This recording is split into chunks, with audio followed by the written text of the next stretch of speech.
Halo semuanya, perkenalkan saya Ransiska Viviandari dari kelas MA24C11. Dalam video ini, saya akan mempresentasikan mini project ujian tengah semester mata kuliah manajemen keuangan dengan topik analisis keuangan pada UMKM Donat Manis Bahagia. Di sini ada pendahuluan, yang pertama latar belakang, yang kedua analisis manajemen keuangan, yang ketiga mengelola kas dan arus kas, yang keempat perencanaan anggaran dan investasi, yang kelima evaluasi kinerja keuangan, dan yang terakhir ada kesimpulan dan rekomendasi. Latar belakang UMKM Donat Manis Bahagia adalah usaha rumahan yang bergerak di bidang kuliner, khususnya produksi dan penjualan donat berbagai varian rasa. Usaha ini berdiri sejak tahun 2023 di daerah Cikarang dan dikelola oleh pemilik secara mandiri dengan 2 karyawan. Target pasarnya adalah pelajar, pekerja, serta masyarakat di sekitar dengan harga terjangkau, mulai dari 5.000 per donat. Tujuan dari analisis ini adalah untuk mengevaluasi pengelolaan keuangan, efisiensi biaya, serta kemampuan usaha dalam mengatur arus kas dan investasi sederhana agar UMKM dapat tumbuh lebih stabil dan berkelanjutan.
Analisis struktur biaya pendapatan. Dalam 1 bulan, Donat Manis Bahagia memproduksi sekitar 600 donat. Harga jual per donat yaitu Rp5.000, sehingga pendapatan kotor mencapai 3 juta per bulan. Total biaya produksi sekitar 2 juta, sehingga diperoleh laba bersih 1 juta per bulan.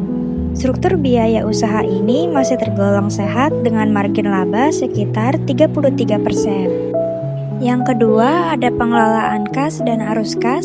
Semua transaksi dilakukan secara tunai, baik penjualan maupun pembelian bahan baku.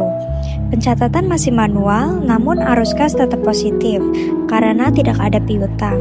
Pengeluaran terbesar berasal dari bahan baku dan gaji karyawan. Yang ketiga ada anggaran dan investasi.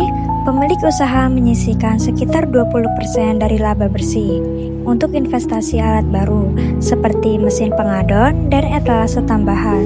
Selain itu ada rencana pembuka booth kecil di depan sekolah dalam waktu 6 bulan ke depan.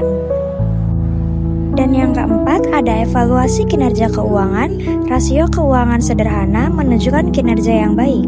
Net profit margin yaitu 33,3%. Tiku idealitas sangat lancar karena berbasis tunai. Perputaran persediaan cepat sekitar setiap 2-3 hari. Ini menunjukkan bahwa usaha cukup efisien dalam mengelola bahan baku dan penjualan. Berdasarkan hasil analisis UMKM Donat Manis Bahagia memiliki kondisi keuangan yang sehat dan sangat stabil. Namun, pengelolaan keuangan masih perlu ditingkatkan melalui pencatatan digital, perencanaan anggaran yang lebih rinci, serta pemisahan keuangan pribadi dan uang usaha. Berikut ada beberapa rekomendasi. Yang pertama, gunakan aplikasi pembukuan digital. Yang kedua, buat laporan keuangan sederhana tiap bulan. Yang ketiga, sisihkan sebagian laba untuk investasi peralatan produksi. Dan yang keempat, lakukan promosi online agar penjualan meningkat. Demikian presentasi saya mengenai analisis manajemen keuangan pada UMKM Donat Manis Bahagia. Kurang lebihnya tolong dimaafkan. Terima kasih telah menyimak. Semoga bermanfaat dan bisa menjadi inspirasi bagi UMKM lainnya. Wassalamualaikum warahmatullahi wabarakatuh.